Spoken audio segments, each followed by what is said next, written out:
Cultivating consciousness.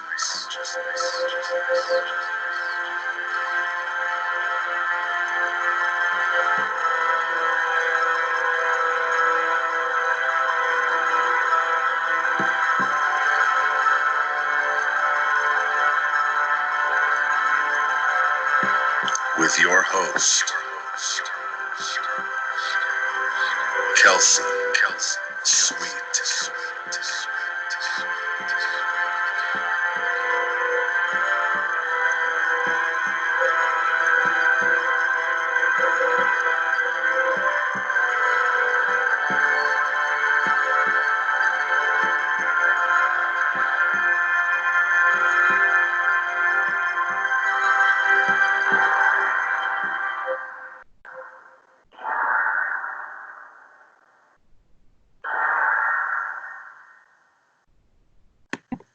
Good morning, Revolution Radio. Welcome to Cultivating Consciousness.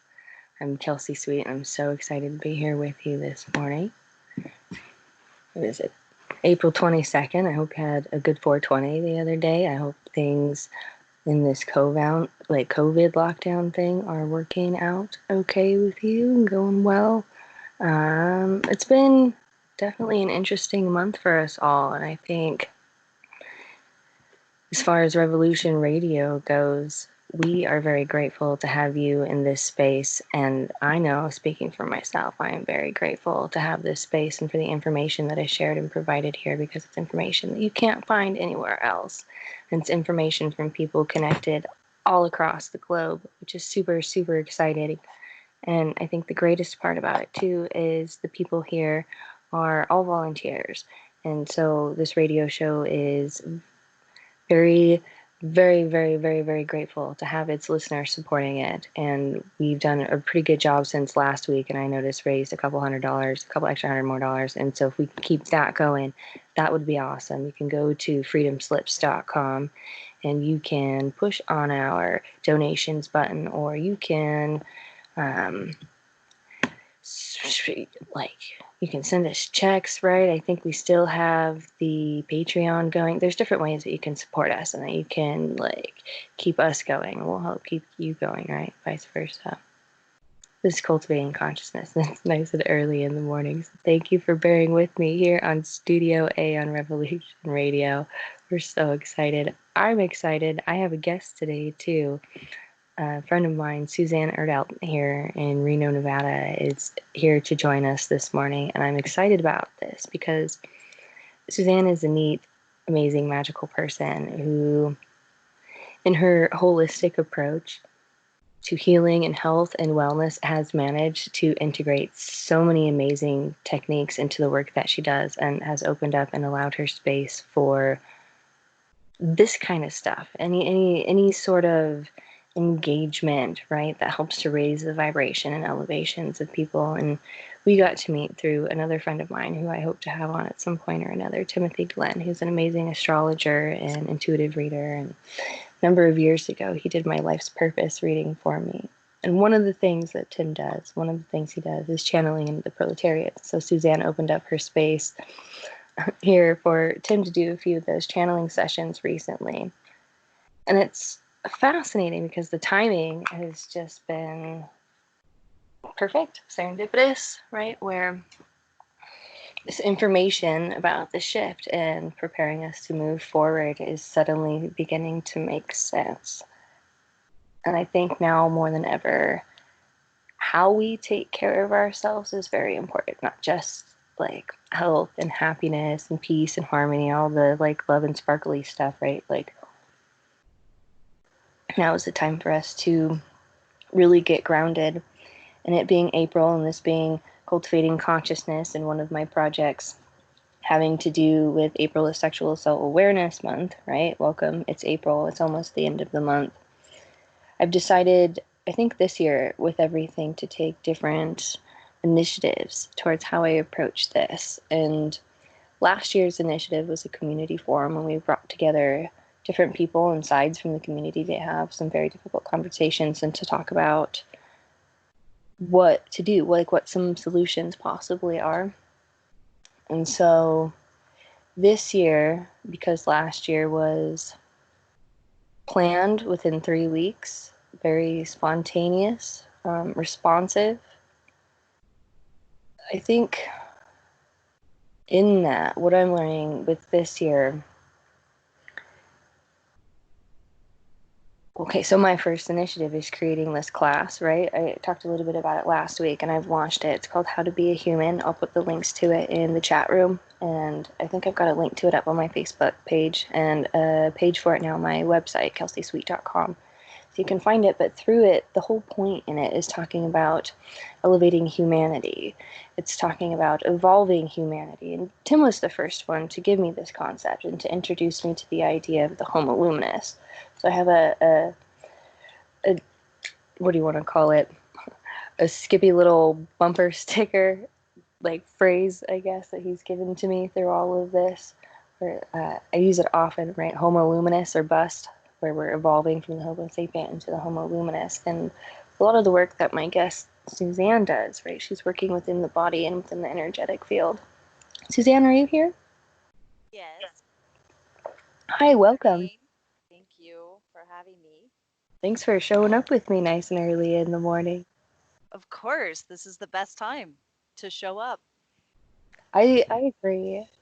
And I think it's so exciting. And then for us, it's early in the morning. Here on the West Coast in the US, it's 3 a.m. If you look for Cultivating Consciousness on the schedule on freedomslips.com through the website, you'll see that I've got 6 a.m. to 8 a.m. every Wednesday mornings. And so that Wednesday morning, and that for me, right, like you're saying, Suzanne, this is like the hour of the guru. We can tap in and channel in things, I think, at this hour that we can't in other hours. It's an hour of uninterrupted, like, me time that I get to connect with you time. This is definitely the time to connect with you because everybody else is asleep. Well, I mean, half the world is asleep, I guess. I'm learning in all of this that I'm finding like confidence and learning how to step into my power, and I'm learning a lot about where my boundaries exist in space. Like well, you said something too, because you're living at home with your parents, and then my son and I, we live with my mom, and we've been here for the last couple of years. And so for the last 2 years I've been in this space of like feeling like I'm behind and I don't have enough, or like, I don't know, I feel like people my age should have, like, they have different expectations on them. But Yes. when we pursue transformative healing work and like we really dive into like the mind, body, spirit, you have this in your website too. I'll put your website up on the chat room here in just a minute, but like that mind, body, spirit connection, that wholeness aspect, people are missing it, right? They're very attached to the material. They're very attached to this physical world and the reality of the way things are, like the politics of it, right? And I think absolutely, especially, I agree with you. And I like on your website too, how you talk about, like, one of the first things I opened up to was talking about how most of our health problems are caused by stress. Yes, for sure. Too many distractions and the need to get somewhere. Yeah. I was reading something too, I think the other day, about how there's like just this chronic like desire to work. Like we just like work here in America has become our god, you know, like we don't take time to relax and go to church. Like work has become our church, and like people who work all the time and who make all this money, you know, we praise them. Wow, you're so amazing. They're so stressed out. They are. I agree with you. That was one of my huge awarenesses last year, actually. I became aware. So when I work, do you mind if I tell this story? Go for it. We've got another hour and 40 some odd minutes. Well, perfect. So one of my stories, one of my awarenesses last year, When I am able to help people reconnect with themselves and really connect with their bodies, there's just this release of energy, and they're relocating energy from where it used to be stuck to being able to get into their brain and to let go of that emotional connection to the past. But also, as the facilitator of that, and that I get to watch this, and I'm so grateful to be able to be in that position, you get a boost as well. And I noticed that I, uh, I, how can I say this? I really enjoyed that feeling. And then I started thinking, well, how can I get that feeling to other people? Like, how can I create that in more than just one person at a time? Like, what if I could do 3 people at a time, and then 10 people at a time? And well, heck, why stop at 10? What if I did 1,000 people at a time? And I thought, wow, all these people that do all these things, it, when we do that, we release chemicals in our brain, right? And our cells are addicted to that chemical, no matter which chemical it is. Yeah.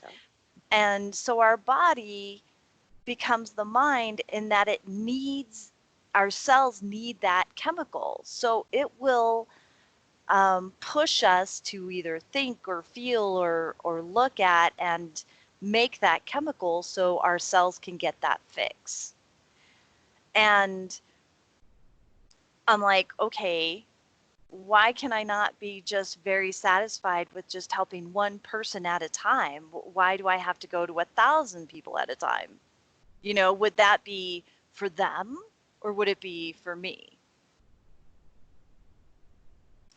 And that I went on a tangent because there was 2 people I thought of. I thought of one, I thought of Tony Robbins, and 2, I thought of this other guy that I was connected to on Facebook at the time. And he had his own practice. Then he also had a family, a full-time family, with 2 young children and married. And then he had not only a practice, but then he was on all these different boards. And then, I mean, this man had his fingers in a lot of pots, right? So to speak, like just what you were saying, like we work and then we praise him. And I thought, something's suffering in his life. There is just no way that you can do all that really well.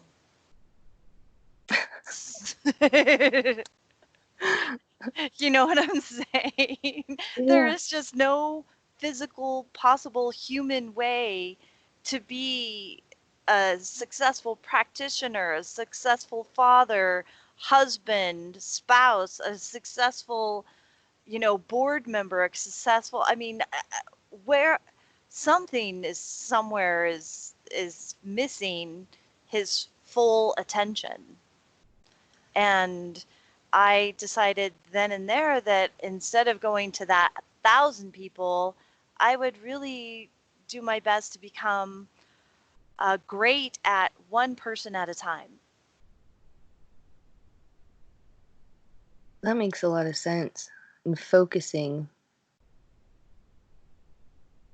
Yeah, I well, mean, yeah, exactly. I mean, it's great to, I'm proud of people that can do what he does, and like Tony Robbins, like he does all these things. He's worked with all these people. He's, but then his marriage fell apart, and it's like when your priorities shift when you become that person, yet people praise him to be so self-aware, and it's like, self-aware of what exactly?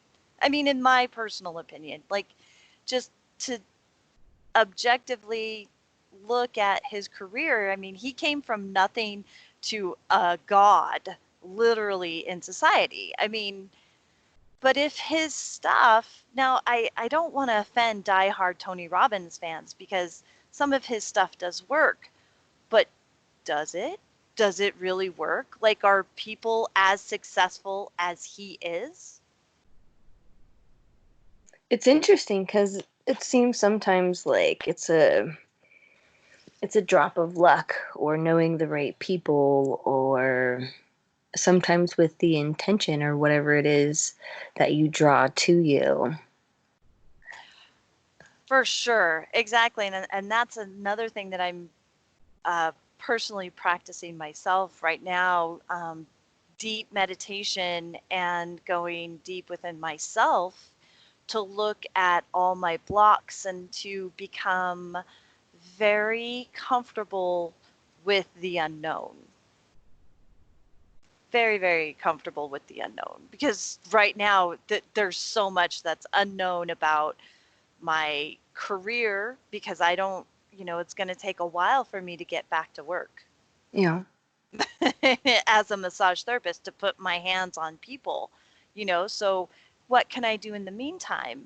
I mean, so I am doing what I've been needing to do all along: is one, sleep; two, meditate; three, get focused and organized in my own office; and for study, for craniosacral therapy advancement, like techniques and, I'm certification techniques, and I would eventually like to become an instructor of craniosacral therapy as well.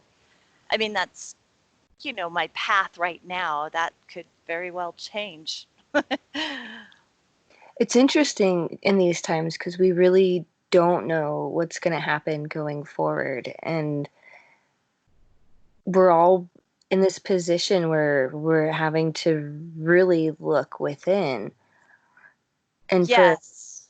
for the last 2 years, I feel like I've been getting a lot of practice at this because I've been like out and away from things and really having to go in with very little resources. And it's been tricky, like you're talking about. And I think what you're doing in your office too is similar to what I've been doing in my space. And it's just been ongoing over the last couple of years. Like this is taking so much time, but it's consolidating.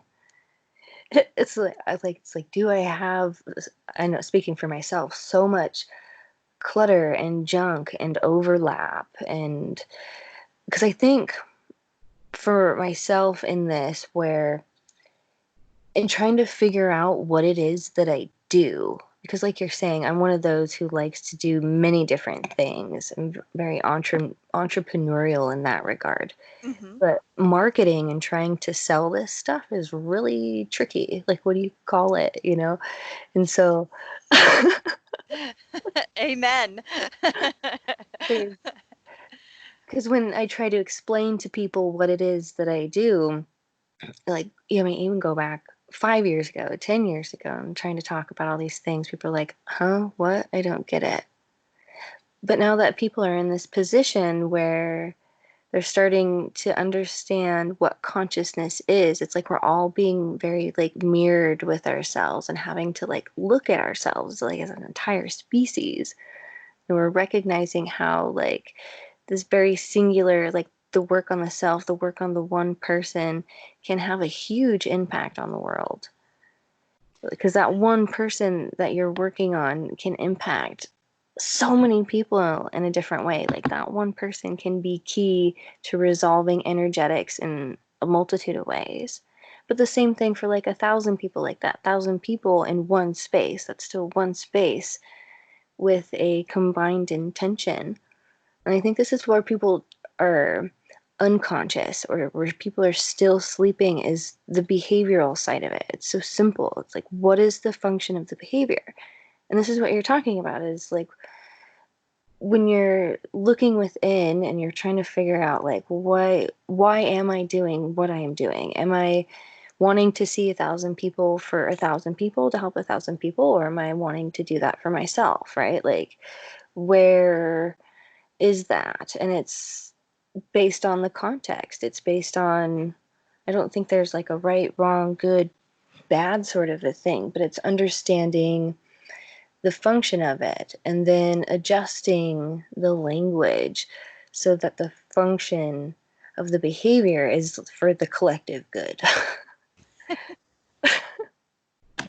So it's complicated. Like, it's very simple step, but it's very complicated.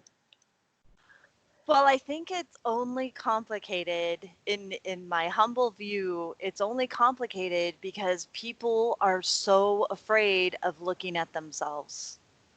That's the step we're being forced to make, and I'm so happy about that, but we're being forced to make this. It's not even our choice anymore. It's like we're being forced to, and it's just taking that step, and it's all fear. It's the programming, it's the Facebook, it's the politics, it's the news, it's the radio, and everybody's realizing that they've been fed such misinformation, misguided information, that we're not even sure what the truth is anymore, or consciousness is anymore, because so many sources say so many different things.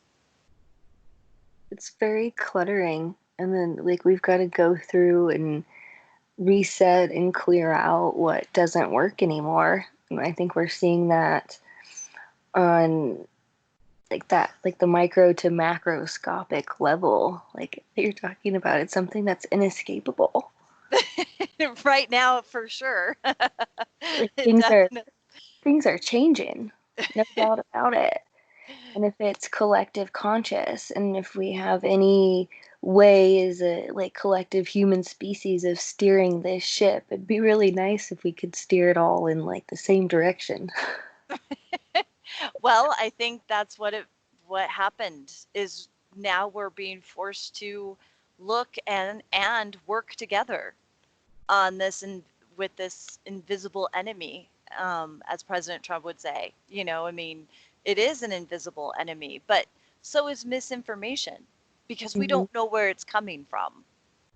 The only thing that you can trust is the ringing in your heart, if it's true for you, if it's true to you. And truth is really hard. It, truth when you hear it, because you feel it. I think truth is hard when you're built in a system of lies or when you're in a context that doesn't support the truth.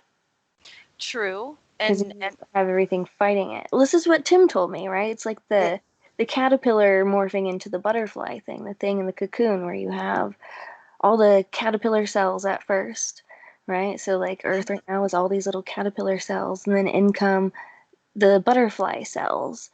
And there's like the caterpillar cells are like, what the heck are all of these like butterfly cells doing here? And they start attacking, right? They think it's a foreign invader. mm-hmm, But the mm-hmm, butterfly cells keep multiplying and multiplying and multiplying, and they start overwhelming and consuming the caterpillar cells till right. the point where there's no more caterpillars left, and then it's just butterfly cells. But then it all recognizes that it's the same thing to begin with. Right. It's, morphs back together and coalesce, and it's like, oh yeah, this inner turmoil, this inner conflict. Well, when we look at ourselves, when we go in and change and we transform and we make big changes, it's not comfortable. It's really painful.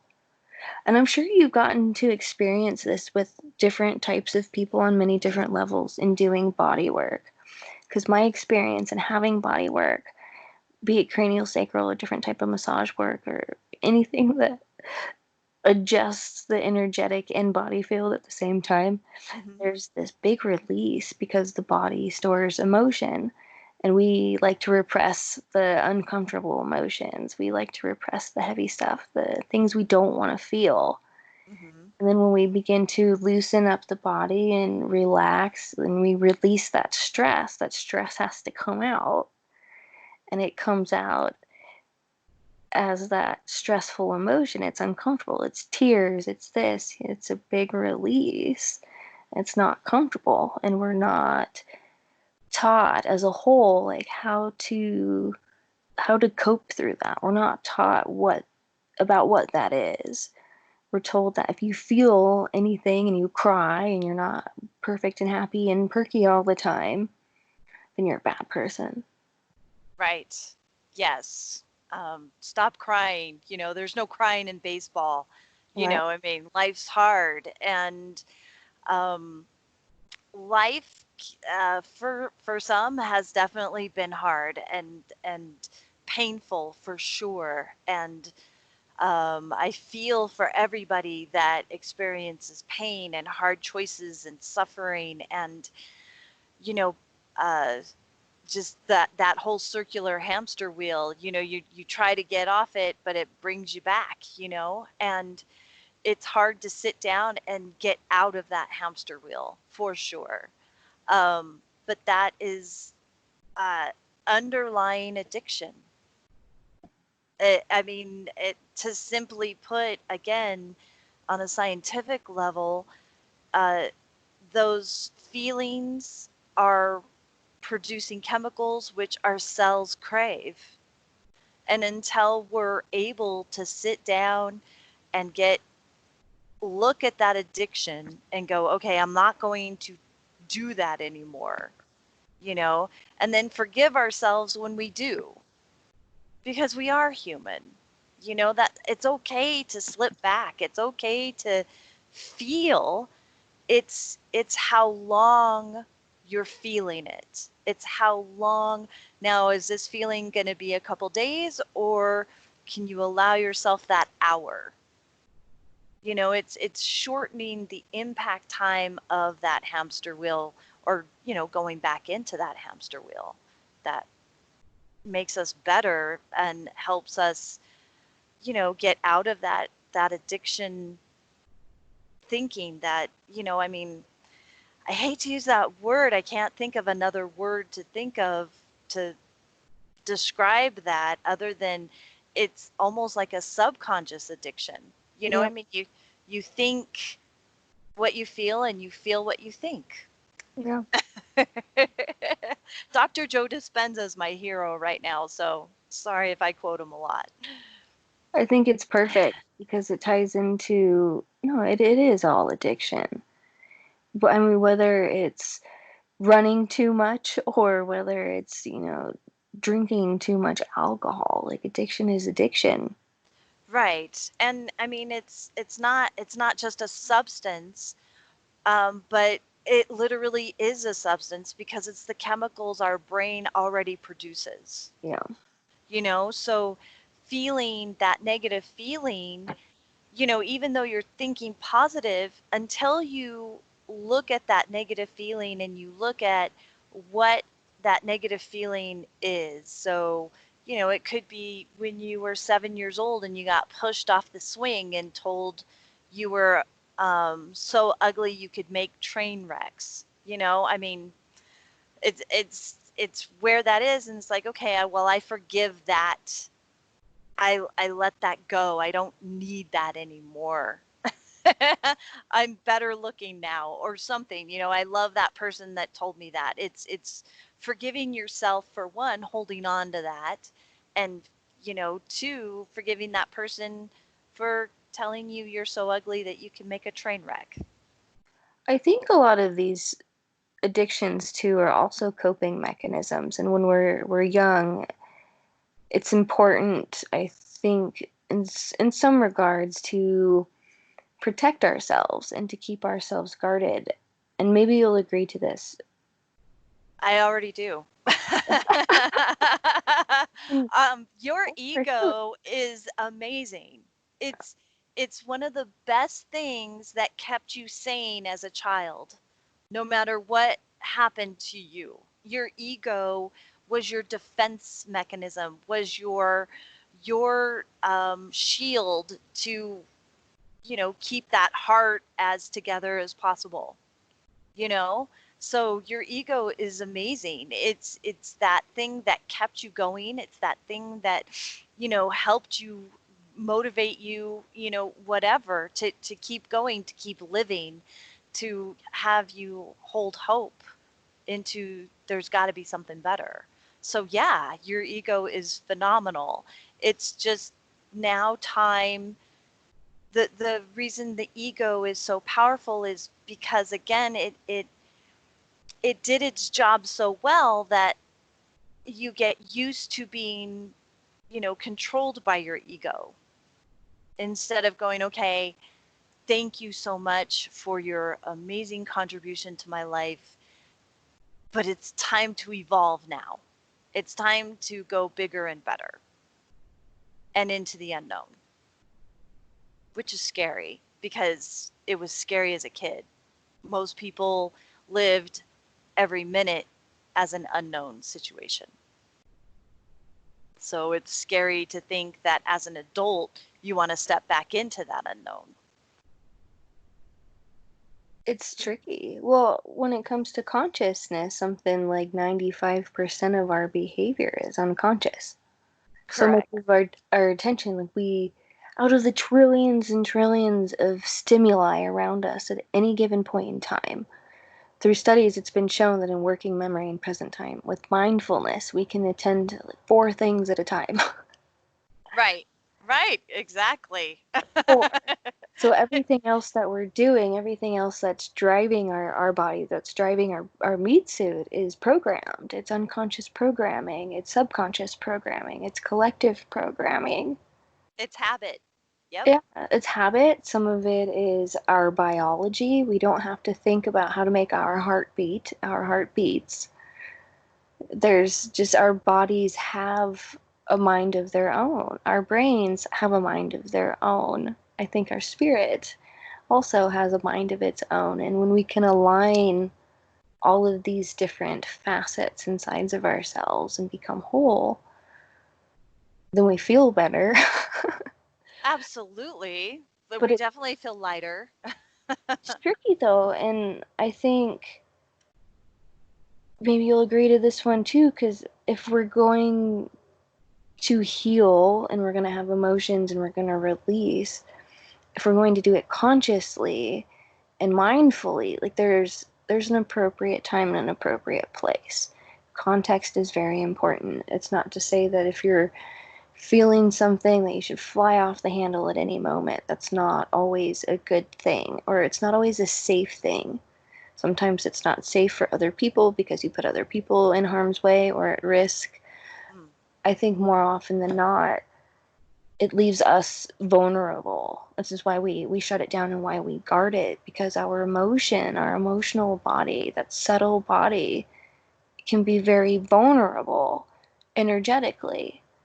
And when we open up our energetic bodies and we connect those energetic bodies and we're not aware of how to control or even what our energetic bodies are, then there's all kinds of things that we allow into our space and let out of our space that just clouds everything so much more.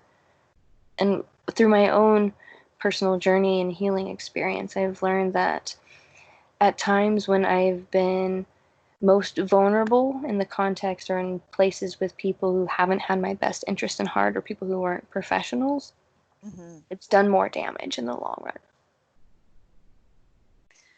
Oh, I'm sorry to hear that. Well, But I definitely, it's all led me to this place too, and it's again, it's a part of the path, and without judgment, right?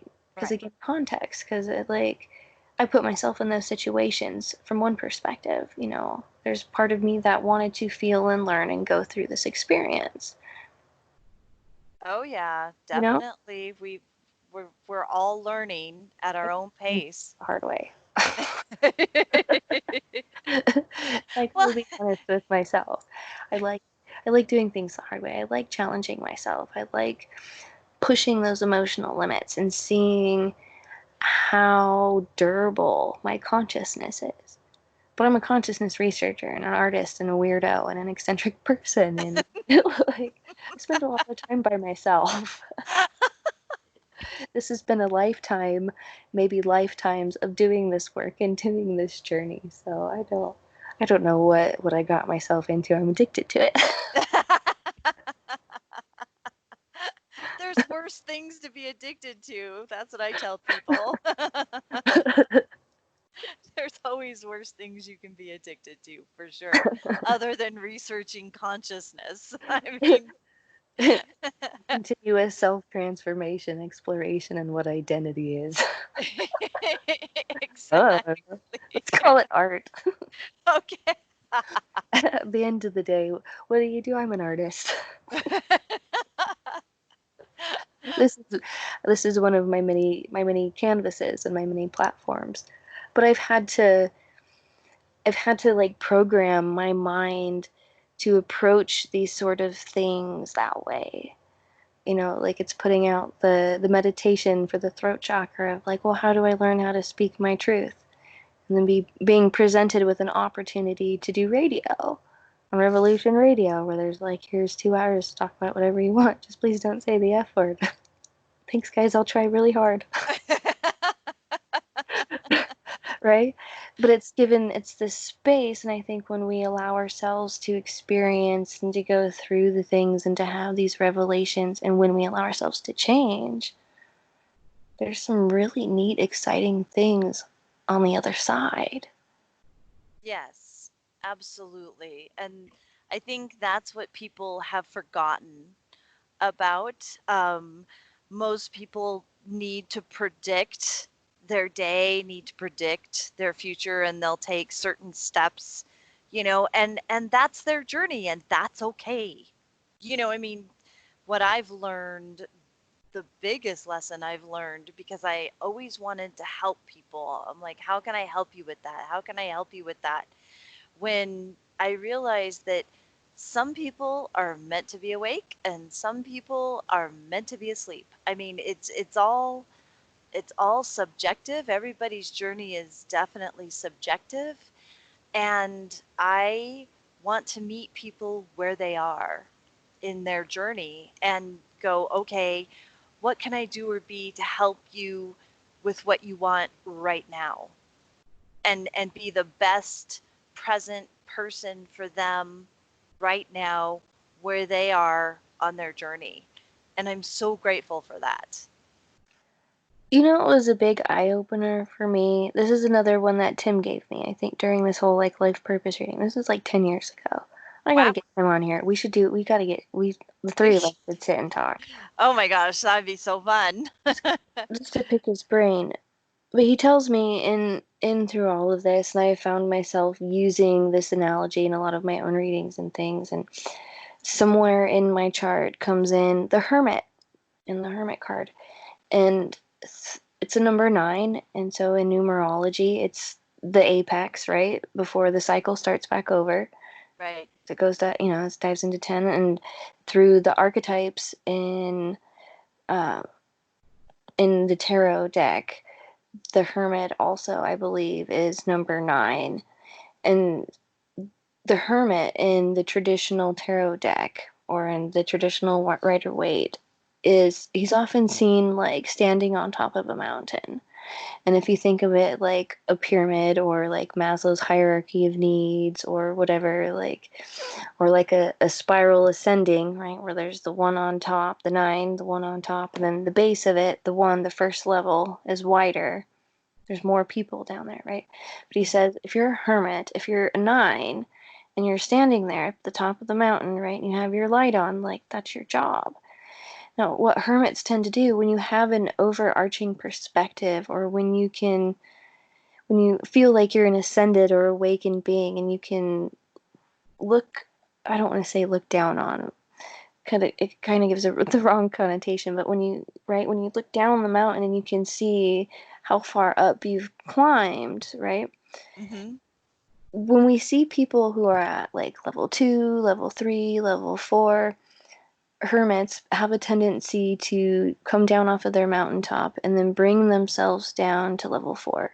Mm-hmm. And they see these level 4s, and they're like, hey, all you level 4s, like, look, that I can show you how to get to the top of the mountain. And the people at level 4, they're like, what do you mean the top of the mountain? I don't even see the top of the mountain. Like, there's other bushes and things in the way. Like, you're a crazy person. What are you talking about, this top of the mountain? Like, you're like, no, come with me, come with me. And a couple people might be like, oh, okay, well, like, and they might get part way, and they'll be like, oh, there really is a top of the mountain. I'm scared. I'm going to stay right here. Right? Right. But the hermits, right, they want to go down. They want to save all the people. They want to rescue everybody. They want to pull everybody up. They want to take the level 2s and turn them into level 9s overnight and in this lifetime. Like, that's a lot of work to do. Like, that's lifetimes and lifetimes and lifetimes of work. Yes. And so hermits, this is, I think, what you're talking about too, end up doing a disservice because they're trying to help people and they're trying to give more to people than people can carry, Mm. than they can even comprehend and understand. Because I think they take for granted how much they know.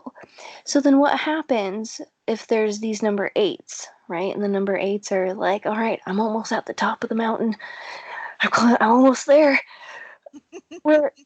Where's the person at the top of the mountain to like show me how to get there? Like, where's the light? Like, it's really dark. I can't see where the top of the mountain is now that I'm here.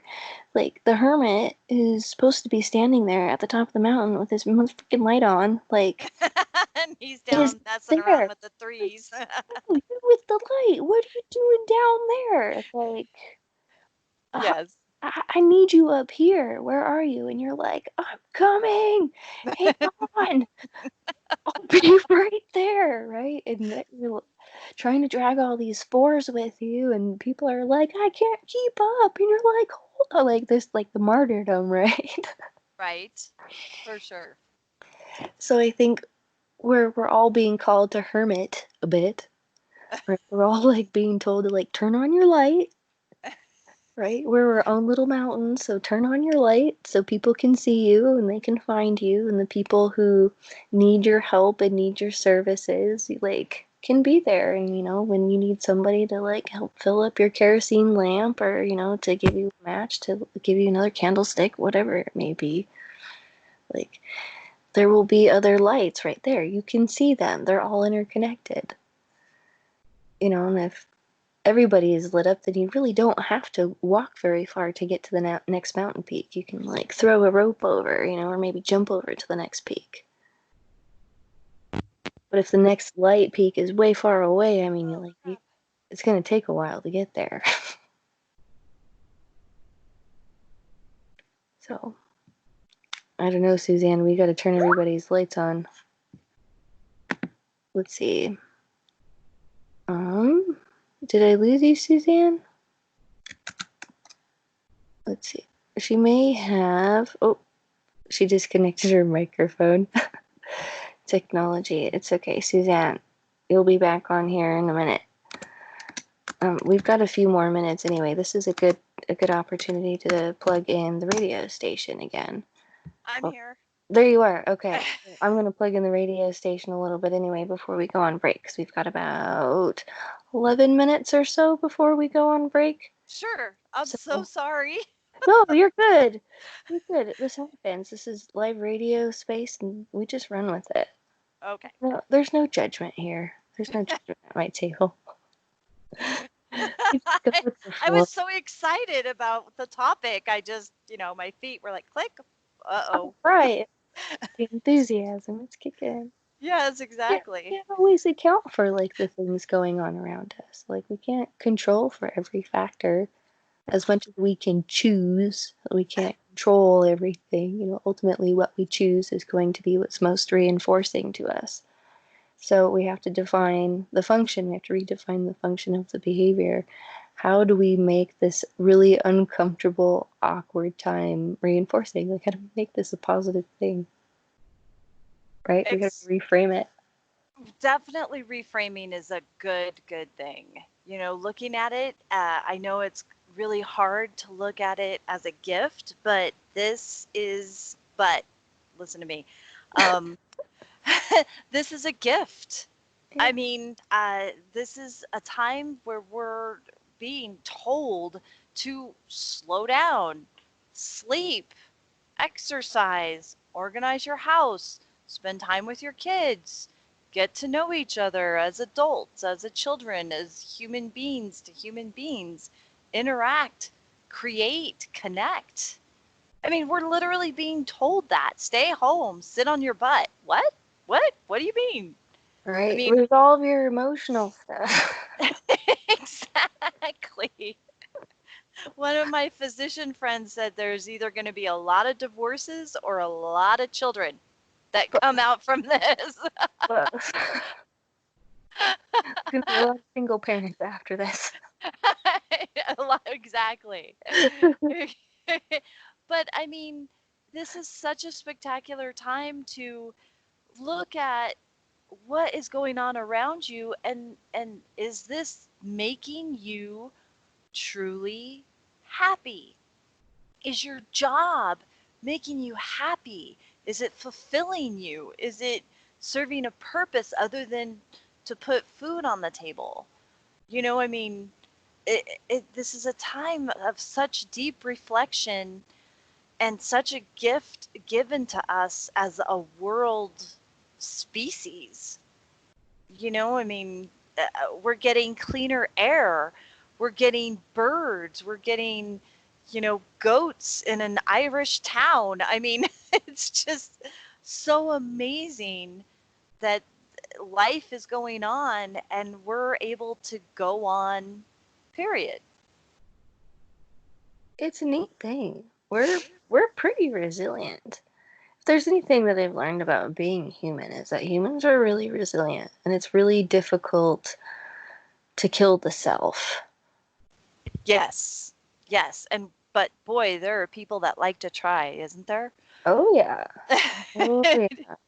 The self, others, all, like the destructive element, like when that repressed emotional trauma goes unchecked for generation after generation after generation after generation, Correct. this is what results. Yes, exactly. Destructive behaviors. But then again, too, I mean, it's not without compassion. The person has to have compassion for themselves. You have to look at yourself and go, wow, I've done such an amazing job, because I can't imagine the childhood that most people have endured, Mm, you know, yeah. and it's been terrible for sure, and there's all that, there's that whole spectrum scale of it, from nightmare to bliss. I mean, rainbows and unicorns, I mean, there's that whole spectrum. Yeah. And but it's our unwillingness to let go of that past, and then it's our willingness to allow our past to define us. It's a resolve. You gotta know where you came from to know where you're going. You gotta understand your history so you don't repeat the same mistakes, right? So we learn. Those things are important.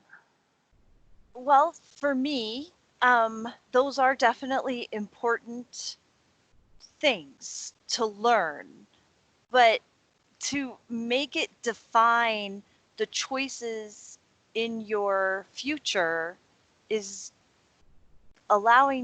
doing yourself a disservice, because you're compartmentalizing your heart then. So each thing, this is what I've learned about myself, and from all my education and experience with people on my table, as well as me being on the table and doing different classes, energetic or otherwise, is that our we've allowed our experiences to compartmentalize our heart. And so, like you just said, we need to remember, you know, what happened. We need to learn that and then not make that choice. Um, but that compartmentalizes your heart, and then you'll never allow an opportunity again like that, which is fine. But what if that opportunity came as an opportunity? What if that it almost had that same feeling, but then you're like, wait a minute, I know different, so I'm going to choose this way, or I'm not going to react to that way. And what if it turns out to be an amazing situation and what you didn't expect it to be at all? But if you still have those compartments in your heart, then you're living a very limited life. Living in fear. You're living in fear. You're living in fear, for sure. I think, yeah, if we learn to be afraid of something, we've let our conditioning get us to the very primal stuff. And if Exactly. we're ascending, right? Like if we're going to become these homo luminous light bodies of these very consciously aware entities of light, whatever those light workers are, right? Then Exactly. yeah. And not everybody is meant to go that deep. I mean, some people are meant to just go one shade lighter. Not that I'm, luminescent, but I mean, I came from the black just like everybody else. I mean, I just decided that, hey, this is what flips my switch. This is what lights me up. This is what makes me passionate and open, and so I'll go over here. That's mine. And I love to share my information. I love to share my gift. I love to share it with people, with whatever they get out of it. Before I used to, early in my career, I used to say, okay, I can help you with that. You just need to do this, this, and this, right? When a lot of people just wanted to feel better. They didn't necessarily want to make life-changing choices. One of my favorite sayings, that's a good point too, the subtle stuff, right? One of my favorite sayings is that every color is a shade of dark. Mm, that's a great saying. Every color is a shade of dark. Absolutely. Because we can't all be pure white essence. I mean, that's talking about Christ consciousness. If we're going to ascend to that level, and we understand that collective changes take times, well, or take time. See you in like 3030. See you Right. in another 1,000 years. Maybe we'll get there. There's no rush to the finish line here. Exactly.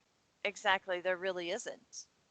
It's just, again, making choices to make your life easier and lighter and happier. I mean, so many people are miserable and they just don't want to admit that they're miserable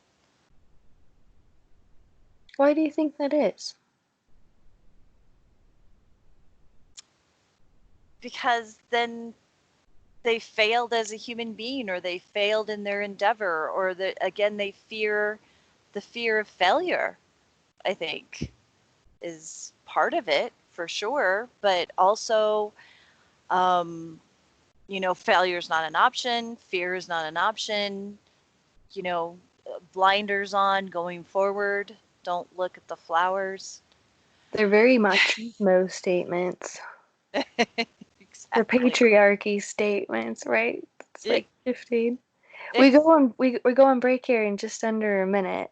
okay. So, Suzanne, your website, let's see, I have it, myrenomassage.com, myrenomassage.abmp.com. Correct. Yes. That's where we can find you outside of this space. Yes. Revolution Radio is on freedomslips.com, and this is Cultivating Consciousness with Kelsey Sweet here on Studio A. We're super excited to have you. Take your chances, dabble into the website, into freedomslips.com, see what you can find, go to donations, sponsor us. We're going to be back in 5 minutes. So go ahead and hit your mute button, Suzanne, and then I'll see you at 4:01. 6:01 for the rest of you. One past the hour.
Listen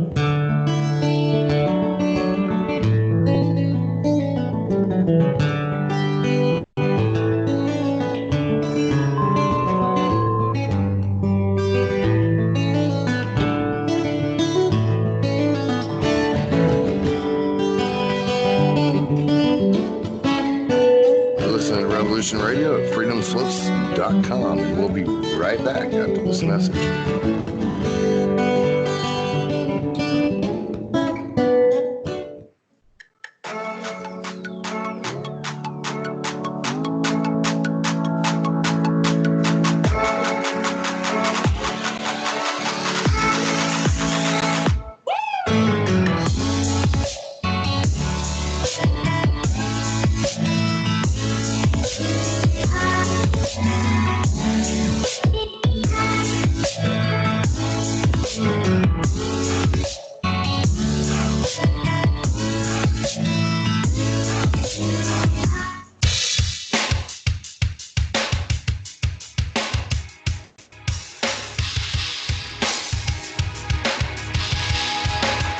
Enter into a world unseen on Raven Star's Witching Hour. You will encounter eclectic topics from the realm of spirit brought into our matrix of truth. With your host, the Solaris Blue Raven. Solaris will bring you an array of unique guests covering topics from ghostly spirits to amazing anomalies, covert technology, UFOs, and shadowy global events. And that's right here at Revolution Radio, freedomslips.com, Saturdays, midnight till 2 a.m. Eastern Time. Revolution Radio, where information never sleeps. Let the magic rise.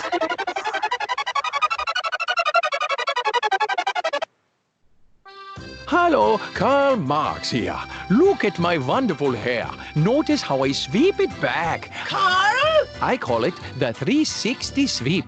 Beard, sideburns, and the magnificent coif. Carl! What? What is this? You're on the radio. They can't see you.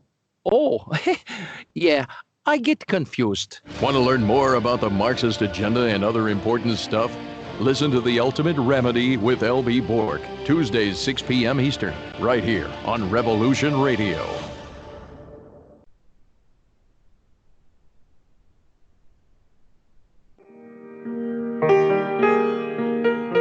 This is Barbara DeLong, host of Nightlight Radio, inviting you to join me on a cosmic journey, exploring a metaphysical montage of spiritual material, covering everything from the mundane to the magical, UFOs to unicorns, and everything in between, including spiritual readings for those who seek enlightenment. Let Nightlight provide you with equal measure of light, love, and laughter, insight, wisdom, and inspiration. Monday nights, 10 to 12 p.m. Eastern, right here on Studio B, Revolution Radio at freedomslips.com.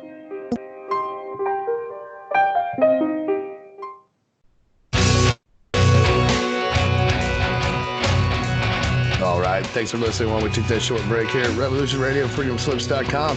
And now we're going to get back to your host.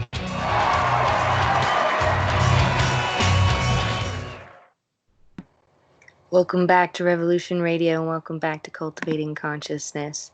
I'm your hostess this morning, Kelsey Sweet, and I'm super excited today. I don't know, I'm having a good day. I feel good. And I hope that good feeling gets extended out there to you in the world. And yeah, I've had with me today my lovely friend and guest, Suzanne Erdelt, who's an amazing, I want to call her more than just a massage artist, right? She's a practitioner of mind, body, spirit integration. And this morning we have been chit-chatting about health and wellness and feeling good. And yeah, I don't know. These times are so tricky. There's so much going on in the world. It's been challenging to stick to plans. So I'm grateful to have this space to be very fluid, because April's it's a heavy month for me. there's a lot that goes on, and for the last few years, the focus of it has been April as Sexual Assault Awareness Month in my local county, in my local community, and I think it's a national initiative as well. A project that I did received a proclamation that got us on board with whatever this national thing is that's happening. That was initiatives that were outside of myself. I got to be a catalyzing agent for that, and in that, I feel very compelled or called to advocate and maintain focus and do work around cultivating conscious, creative communities, around healing myself to help heal others, to heal the communities, to heal the world. I don't know. There's just, when it comes to cultivating consciousness and trying to figure out where I fit into the world and how things are supposed to work, I don't know. I got this radio show so I can interview and figure things out. I'm a PhD student through the California Institute of Integral Studies out of San Francisco, and I'm studying transformative studies. My master's degree was through them as well in transformative leadership, and through that I've been exploring how artists function as leaders within communities. But I mean, it goes beyond that. It goes into the healers, the healing arts, the mystics, and I started out as a psychologist or a psych student and noticed that psychology addresses the mind. That's one facet of us. There's so much more than just that. Through recovery stuff, I found a spiritual connection and purpose. And in that, in finding the spiritual connection and purpose, I found my way back to my body and learning to reintegrate into my body and learning how to re-identify with a world that is already shifting and changing, and learning how to step into that power. Through my healing journeys, this is how I found Suzanne. Are you here with us, Suzanne? I am. Can you hear me? Okay, good. Tag, you're it. I was listening to one of your earlier radio shows, and you found soul memory. And that was one of my most powerful transformative tools that helped me so much, not only validate who I was as an empath and a healer and just an all-around sensitive soul that actually allowed me to accept how sensitive I really am. And being sensitive is not a bad thing. It's a gift. And I can understand, trust me, I can really understand how people would not think of it as a gift, but it is. It's a gift. It's a gift to not only be able to walk into the room and take the temperature of the room, but to feel other people's feelings.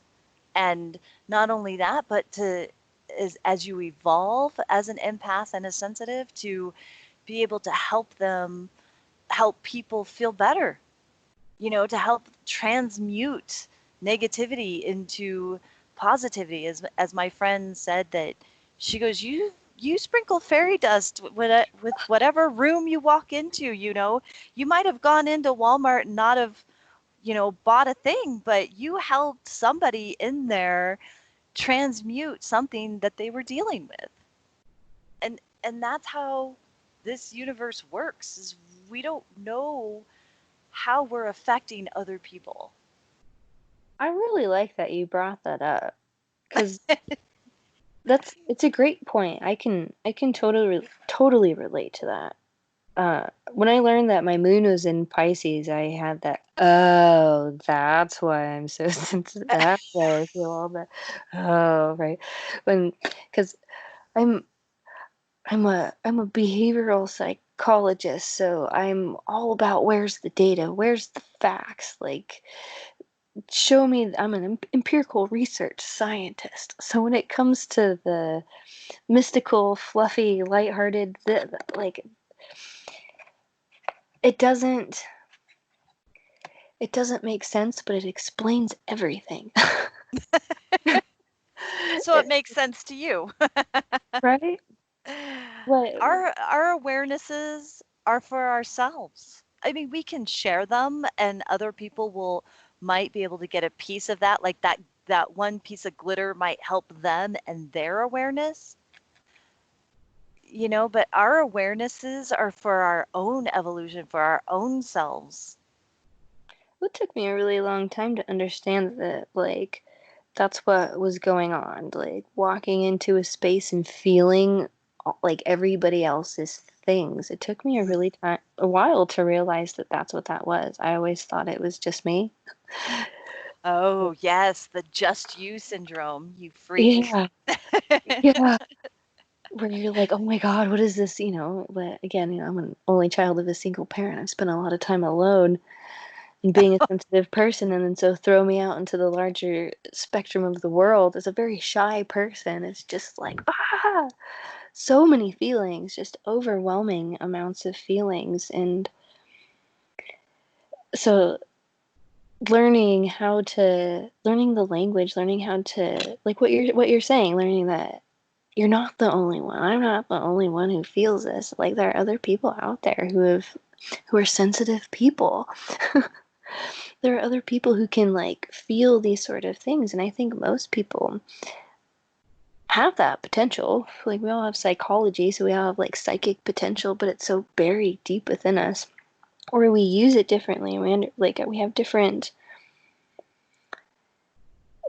antennas and different filters that help us to project a different reality. And I think when we dim our light and we don't share our sparkles and we don't show up in the spaces and we place judgment on ourselves, then we don't know how we're not helping people either. True. And again, everybody, what I've learned is everybody has their own journey and their own way of going where they need to go. And it was very hard for me to accept that, because I just wanted to help everybody. I just wanted to help everybody. I just wanted to give them so much information and share all that I know. And I, like you said, you were the hermit. I got the hermit card too when I did the reading with Tim. And he goes, "This is where you need to be." And I'm like, "But it's so much fun to be down there living life instead of looking at people living life, Right? But from what I understand, we've already done the living the life. Now we get to rest and just help people when they reach that part. I think there's, like, a responsibility or a stepping into or a knowing of that power. And this is what I'm beginning to recognize, because I think, like, or it's been brought, somebody had mentioned it to me or brought it up, like, and I even had the meditation before it was brought to my attention of, like, why do I play stupid? Like, why do I, like, make myself so small and not listen to some of those sensitivities and those energies? Like, why am I not standing in my truth and in my power? Like, why do I keep playing into toxic cycles? Like, why do I keep getting back on the freaking wheel? Right? Well, it's definitely hard to believe. That's one of my challenges, is to believe I am that powerful, or to believe that I do have that knowing, or to believe that I can touch people and help them feel better. It's very hard to accept these gifts as we've been, entrained by TV, you know, girls aren't supposed to do that. You know what I'm saying? I mean, Mhm. it's just all social training, and again, it can't just be blamed on media, because there's a lot of, different sources that we've been exposed to that tell us, you know, this is what you should do. This is what you shouldn't do. This is, schools, teachers, policemen, I mean, everybody that we should be able to trust. Parents. Parents, exactly. Family. Well, you had mentioned something earlier. You kind of started talking about something. I'm curious to know more about what you think. You talked about compassion and the idea or like the concept of self-love keeps showing up in different ways. Like, you got to love yourself before you love other people, love yourself. But then even in the context of, oh, you love yourself, ooh, you're egotistical, ooh, like self-love, like love is turning into like another F word in a way where it's so overused in so many different ways. It's lost a lot of its meaning and its power. And so when we're talking about self-love, I don't think it's enough. You had mentioned compassion. When we have self-compassion, I think it goes beyond the idea of self-love. Like, love is definitely a part of compassion, but compassion for the self allows, I think, that space for things to be forgiven or to forgive the self or for things to begin to flow. It's connection. Yes. Wow. That is wow. Because, you have these questions you send people, Mm-hmm. and one of your first questions is, what does consciousness mean to you? And what I wrote was, consciousness means compassion of life. I like that. Thank you. You're so intuitive. Oh, I'm learning this about myself that I know quite a bit. I know a lot more than I think I do. Well, Yes. it's tricky with people because when you intuitively know something and you say, hey, you, I intuitively know this, they go on defense. They're like, no, you don't know that. And all these things come up. And if you're not confident and secure and grounded enough in yourself and your power, then, like, it's really, for me, it's been easy for me to be thrown off and to learn how to not trust that. And so I feel like I've had to, like, really push the barriers to test my knowledge to be able to say, yes, okay, that is intuition. But not everybody's like that. Some people just seem to get it. You Well, just get it. well, thank you. But I had to work to get it. I mean, everybody goes, "Oh, you make it look so easy." And it wasn't easy for me. I'm going to tell you right now, my life and this journey was not easy. I mean, I think it made it easier because I have such an offbeat sense of humor, and laughing about things definitely made it easier. But it's been very challenging for me. It was very hard, and I'm very flattered that people are like, "Oh, you just make things look so easy." And I'm thinking, do you not see how I'm just cracked everywhere and I'm about to jump out of my window? You know what I mean? It's been very challenging. The compassion, to get back to what you just said, I think love equals vulnerability, which is definitely an F word. No, nobody wants to be vulnerable because they think that, or they've had experiences that when they've opened themselves up, something comes in, something hurts them. And yes, that has definitely been almost everybody's experience. I think compassion takes away that vulnerability factor and makes it safer and stronger uh, practice for people. So when you have compassion for yourself, you don't have to be vulnerable. You can just say, wow, I just screwed up. Oh, okay. And not judge yourself. Whereas love has just unfortunately been so judged, and love equals vulnerability. When vulnerability is the most powerful gift you can give yourself. That leads to compassion, for sure. Empathy goes into there too, like the empathy classes. And how did you find the work? Tell us a little bit more about the work that you do. I kind of know what you do. You know what you do. But for those of us, or for those who are listening out there too, what what do you do? Tell us about your certifications and like why you do this work. Besides just wanting to help people, like what in your life led you to doing this?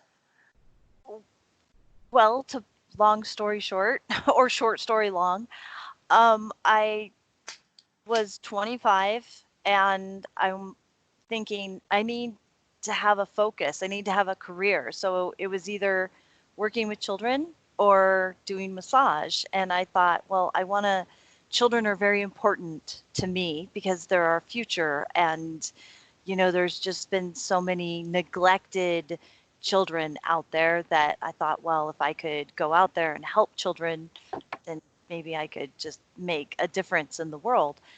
And I got my wish and my job was, my introduction to working with children was working with sex offenders between the ages of 8 and 18 at a children's home. And that brutally opened my eyes because you were required to read these children's folders and their past and their experience and what's going on in their lives. And it was truly despicable and sad and horrific. Again, like, nightmarish stuff. And I realized that I was not mature enough, or maybe I was naive or something, but I had an awareness that I maybe when I'm 50 and older, I can work with children because I figured in my young mind at that time, that's when I might have wisdom and patience, but I didn't have it then. And I needed something um, more gratifying, instant gratification rather than long-term gratification.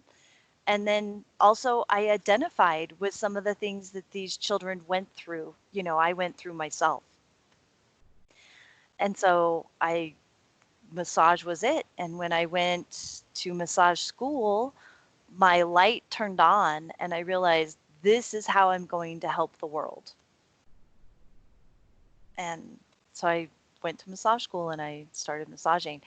I've always had gifts of energy, of moving energy, of knowing what people are thinking and doing and saying, and just helping equalize out. Because I grew up in a very emotionally unstable household, to put it lightly.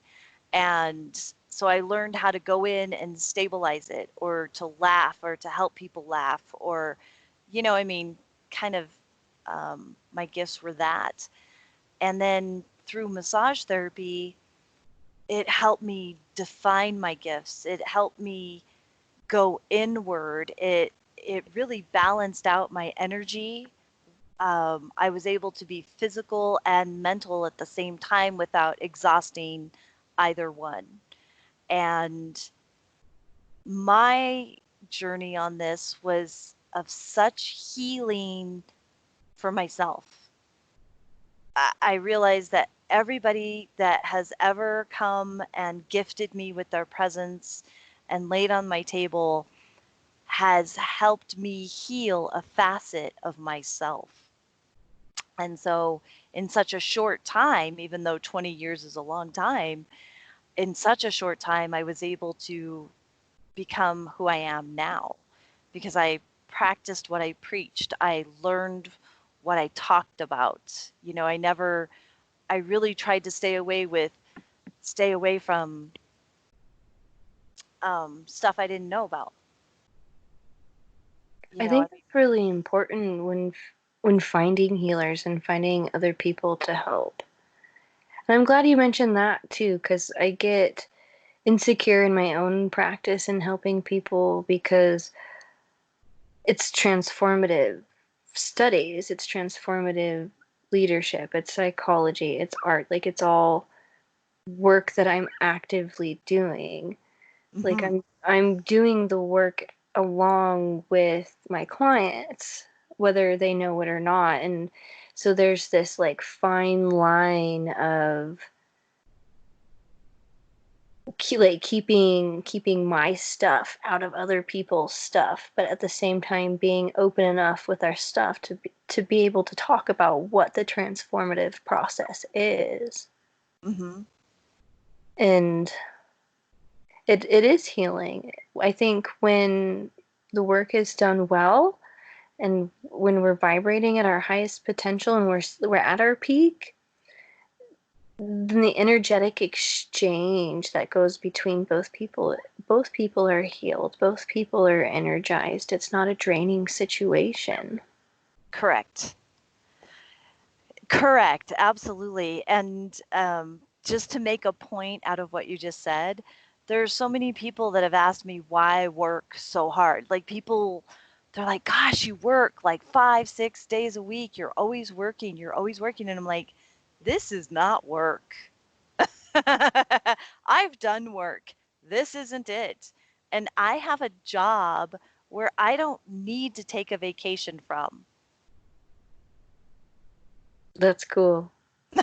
It's nice. It's to love what you do, right? To embody what you do. When you're stepping in your power and you're doing what you're meant to do. It Yes. isn't work. It's not a workaholic thing. It's an energetic exchange. I mean, you're healing yourself and you're healing the world.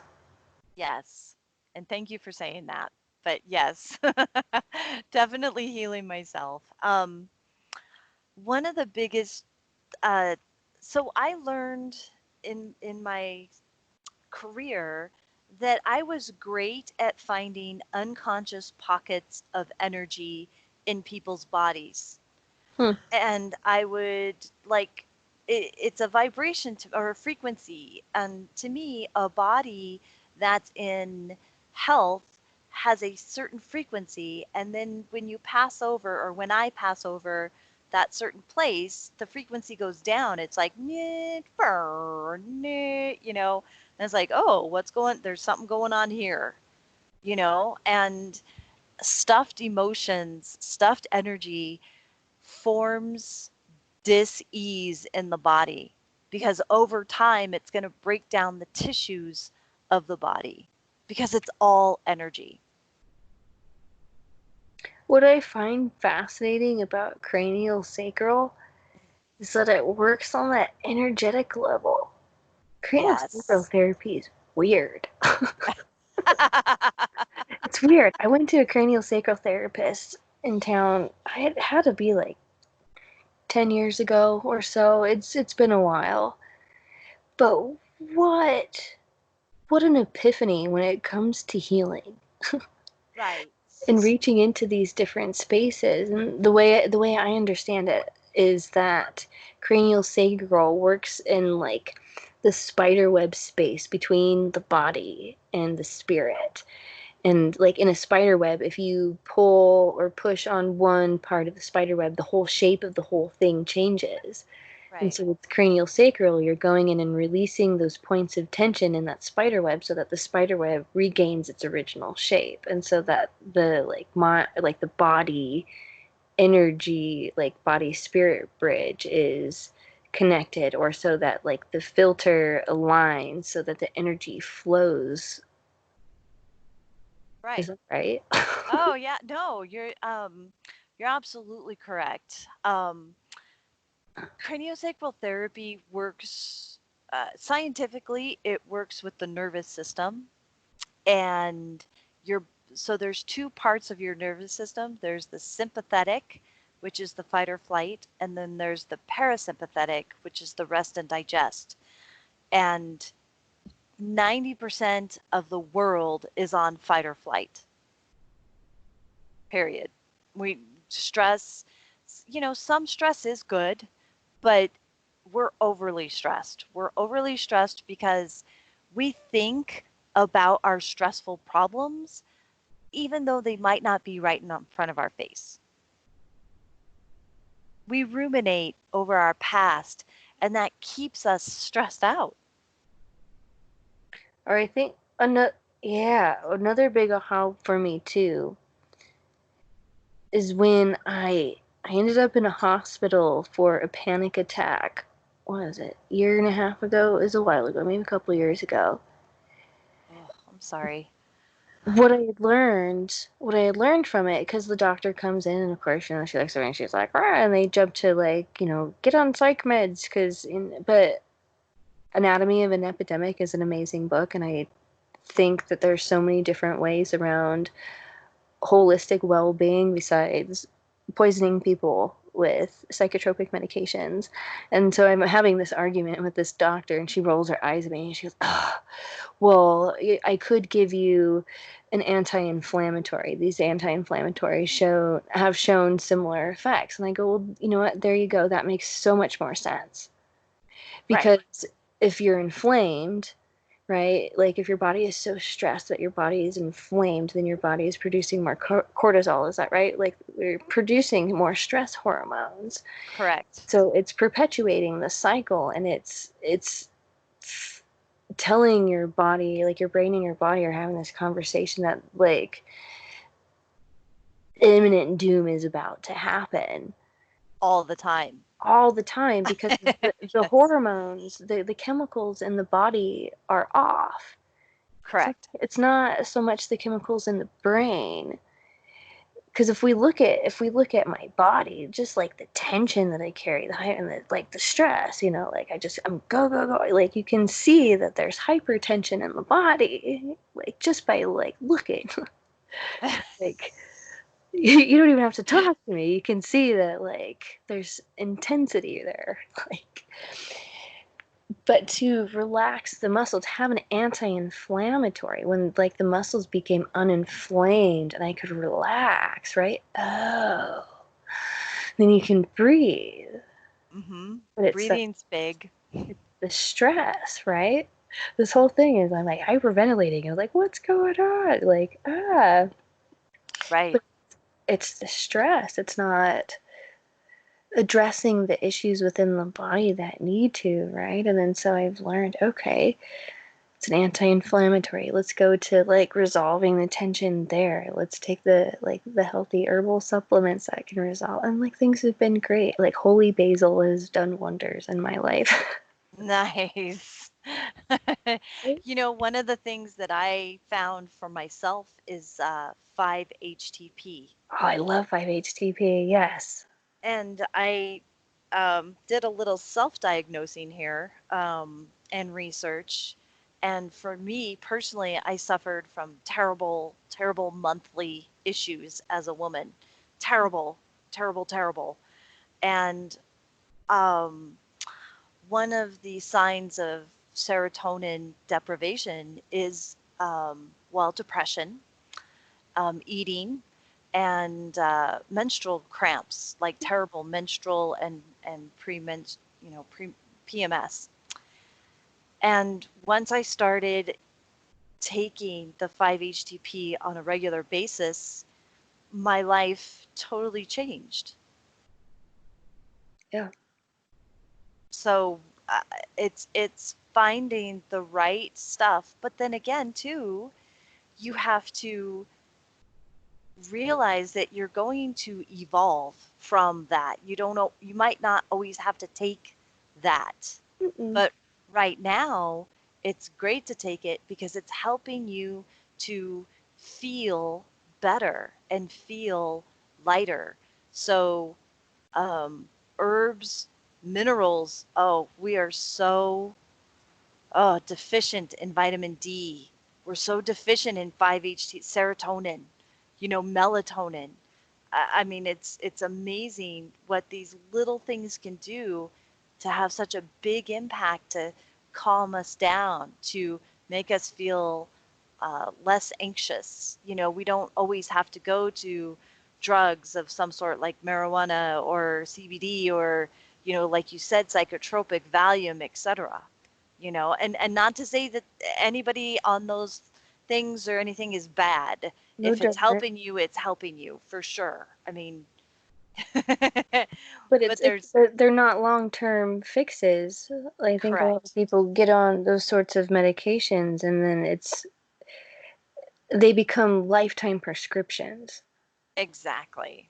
And Exactly. that's not, no, you have to listen to your body, like what you're talking about. It's like with diet, like if you've eaten too many carbohydrates, like you got to balance that out. Right. You can't just eat sugar all the time. You can't just take the same pill all the time. Correct. Eventually Correct. your body's going to get too much iron if you take too much iron all the time. Like you have to listen and know your body, but we don't understand nutrition that way. Our medical system, like how many med students take nutrition classes? Not all of them. Most of them aren't even required to take nutrition classes. So you're going to doctors and things who have different agendas. Or even when I got to do art with kids in pediatrics in the hospital and got to watch different doctor patient interactions and nurse patient interactions, nurse doctor interactions, they're so stressed out. And I imagine now, especially like having to deal with the COVID stuff, like nurses and doctors are so stressed. Mm-hmm. They're not taught how to process their stress. Their nutrition habits maybe aren't the best. That's not the top of their thinking. They're not taught basics in behavioral principles when it comes to healing. They're not introduced to ideas of consciousness and healing. Not all of them. I'm overgeneralizing. So like when you're going to the doctor or you're going to the hospital and your nurses and doctors are super stressed out and they're like having to deal with all of this stuff, like how, like that impacts their capacity to be present and to heal you. you know Well, that we used to be able in our earlier society, we used to be able to go to doctors and actually trust what they say and hand over our health to them. But today that's not the case because there's insurance that is oh, don't even get me started on insurance. It's a blessing and a curse. Let's just put it that way. um, but it insurance makes us hand over our responsibility for our health to professionals that don't have our best idea in mind because like you just said, they are so stressed out because I can't imagine their, hospitals and their boards and their employees and you know what I mean? It just goes on and on and on. No wonder doctors are stressed out. Liabilities. Oh my gosh, people suing them for just Mhm. stupid stuff that they don't want to take responsibility Right. for. So we, like you said, we as a human have to take responsibility for ourselves. We have so much information at our fingertips now that we can research symptoms and we can research, but we have to research it. Like we can't just trust WebMD anymore because who knows who's feeding that information. So we have to go Professional. to different sources, I mean, we hope it's a professional. Right. Yeah. Your dynamic, right? Between like certifications and degrees. Like, do you go like people who go to college are dumb and stupid, and like, you're dumb for going to college because to be a doctor, but like, you don't want to go to a doctor who didn't go to college either. Like, you're not gonna Right. random person off the street and be like, hey, let's do some brain surgery today, and be like, what are your credentials? you know, Yes. there's Yes, this I do. whole trust, and I wonder with I feel for like people with chronic diseases who are dependent on a lot of medications and who require and need different doctors and specialists to help support them through a lot of these things. Like, it's teams of people generally. It's not just one person aiding somebody with chronic illness. It's teams of people, but that person with the chronic illness has to do the work and they have to take the initiatives to get up and then to like go and to do it. It becomes a job and a lifestyle. And so I think like it's a completely different ball field in healing, I think, from that level. But again, mind, body, spirit. But I always wonder, as a researcher in consciousness and studies, like what implications are there within consciousness for persons with chronic diseases to overcome that and to heal that? I think a lot of it, there's a collective consciousness that plays into that too, because how many people do we go to that don't support the idea that that's even possible or feasible?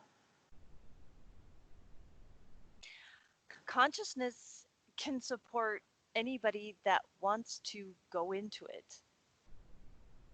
I mean, if I'm understanding you correctly,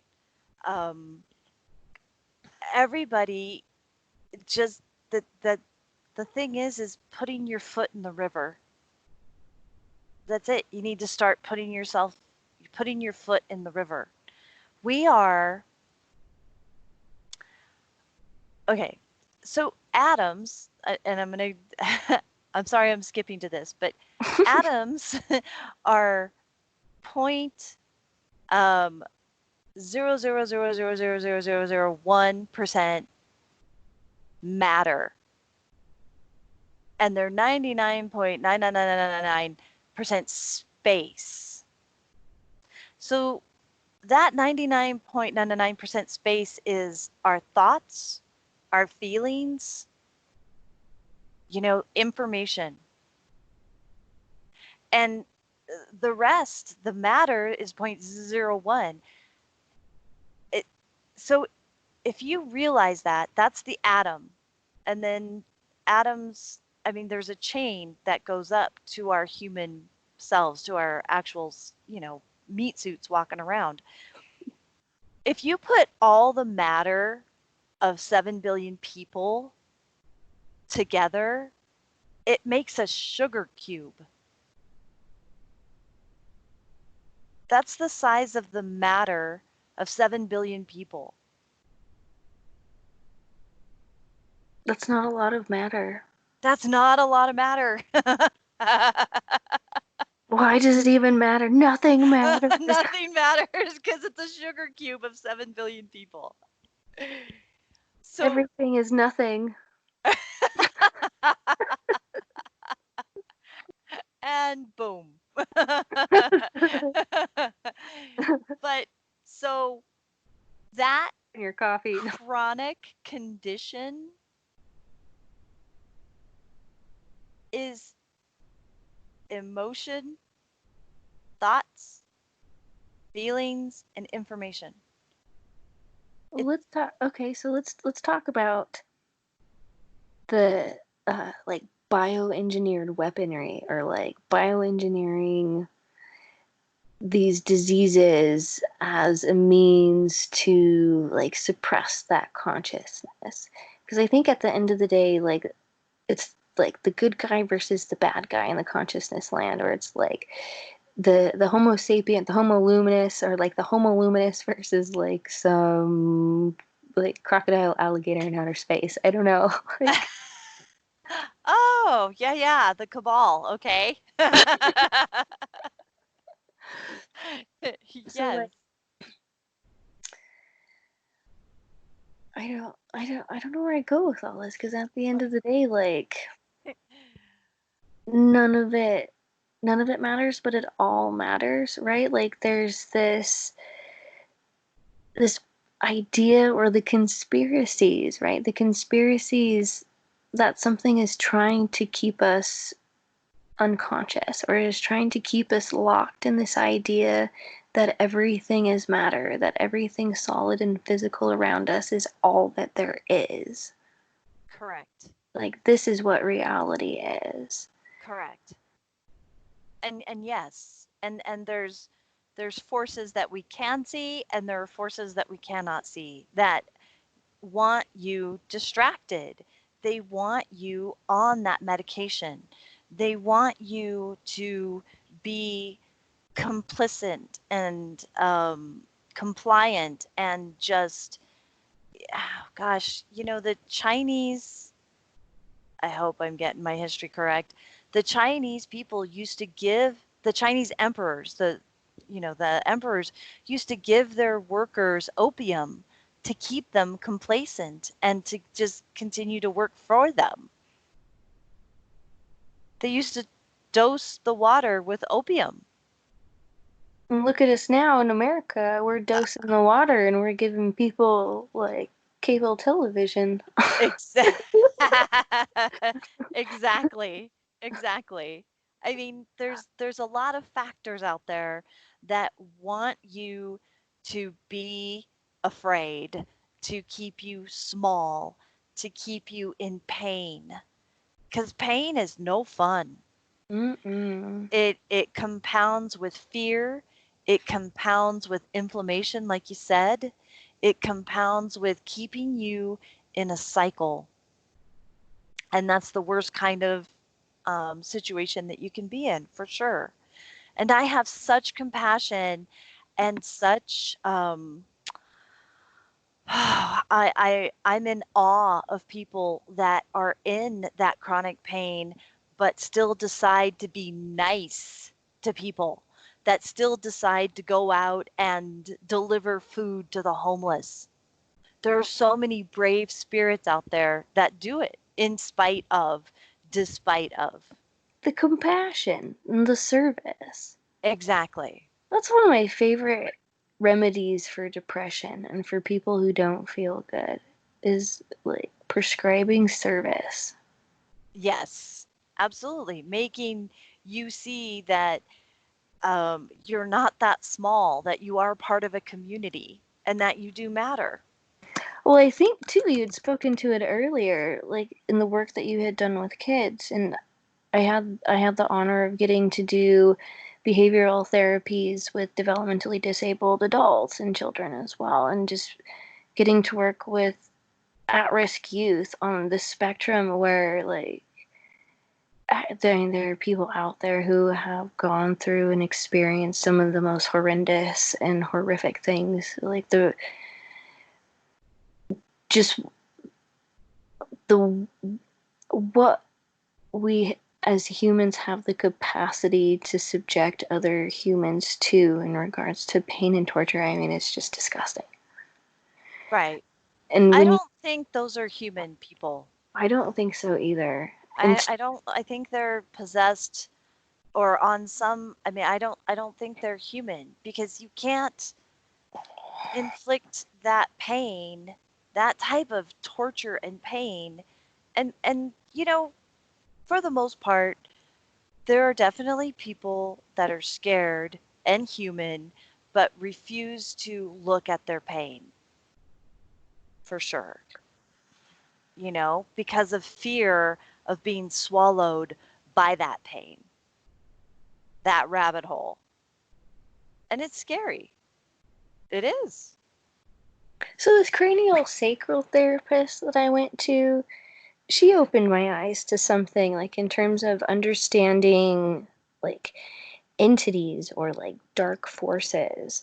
Yes. Because when I had gone to her, I was just in this, I don't know, like I feel like it was a completely different lifetime or whatever at this point, or human, and it probably was, or various ones. And when she did soul memory work, cranial sacral and soul memory work, and as she's going into my space and doing whatever she does, she tells me I have like had 470 something entities attached onto my being, and no wonder why I was having a hard time figuring out who I was.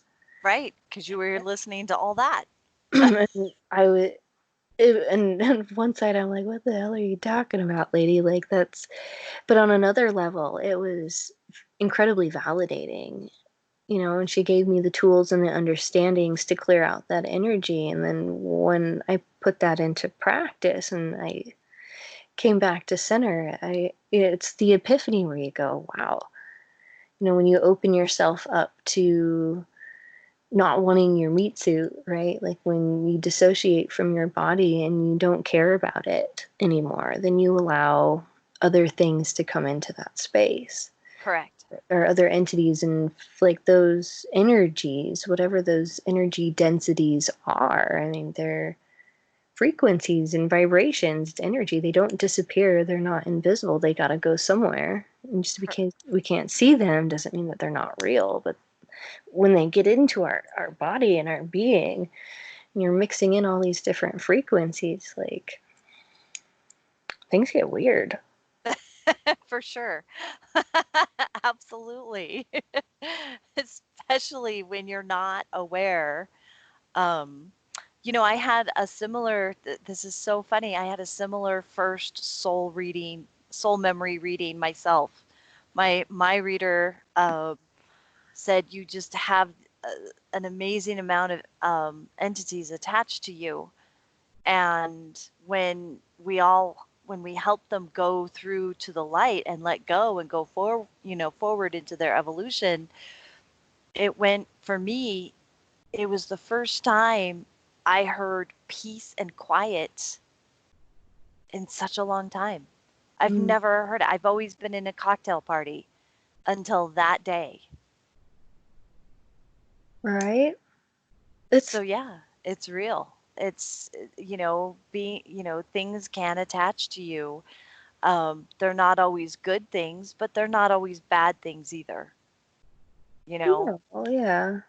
It's understanding what it is that they are and acknowledging it for what it is, and then moving the energy, allowing the Correct. energies to flow.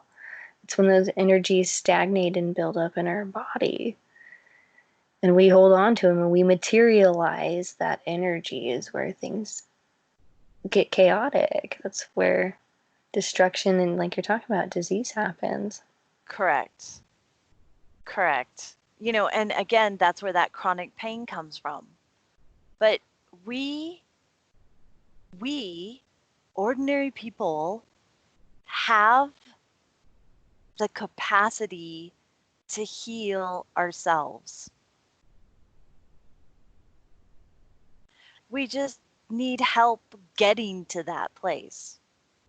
You know, I've been so honored and blessed to be able to be a part of a lot of people's beginning journeys to healing themselves. To speak to that too, and to go back to the sex and the art scene thing in the forum, and April is Sexual Assault Awareness Month, one Yes. thing that I realized within the forum last year, or something I had picked up on that made people sensitive, was the word or the use of responsibility, especially when it comes to children. Like, to put it into context, I was told, by my mom years and years and years ago, everything that happens to you is your fault. Like, all your problems are all your fault. And so, I meditated and I chewed this for years and years and years and years and years and years and years. So I have a pretty vast understanding of what that means. And so, from one perspective, if we as souls chose this lifetime in this body to go through these karmic cycles and we chose to have these experiences, okay, then in one regard, maybe there is something that's responsible. But it makes people feel funny about things that have happened to them with these dark entities. Like, am I really responsible for these things happening? But a word that I like when it comes to healing is the accountability. Like, to be accountable for what has happened in your life. You don't have to take responsibility for all the bad things that have happened. Like, it's not like you're like everything's your fault. And people have to like beat themselves up for that and internalize that. It's being accountable for, okay, these, for the actions, for the in the moment, and for the like what to do next. Okay, yes, if I have experienced that and I am an autonomous individual, I am my own, and I want to move forward, like, then I have to be accountable for myself. I have to know myself and take account of my feelings and be able to move that energy or to use that energy in a beneficial way for everybody, for the collective. One of the most compassionate forums that I have had the oh gosh, it's so amazing. It helped me in so many ways to take responsibility on a deeper level was Ho'oponopono. Mm. and I don't know if anybody knows about this, but it was formed in Hawaii. It started in Hawaii, and it's about how we are one. We're all one. And how I visualized it is that not only are we all one, but we're a diamond because we're all facets of the one, right?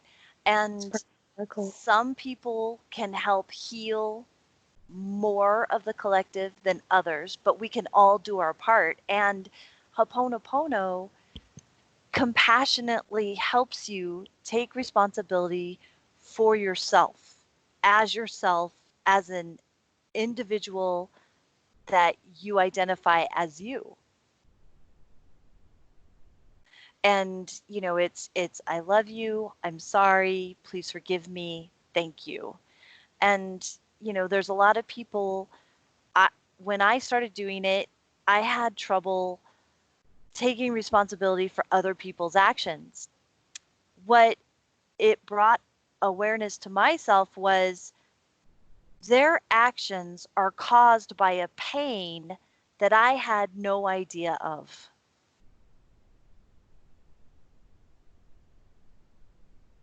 And most people's actions are caused by pain that you will never know.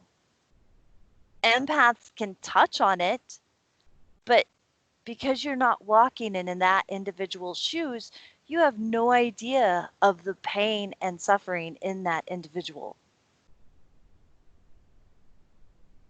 So when you say, I'm sorry, you can say, I'm sorry I did not understand your pain.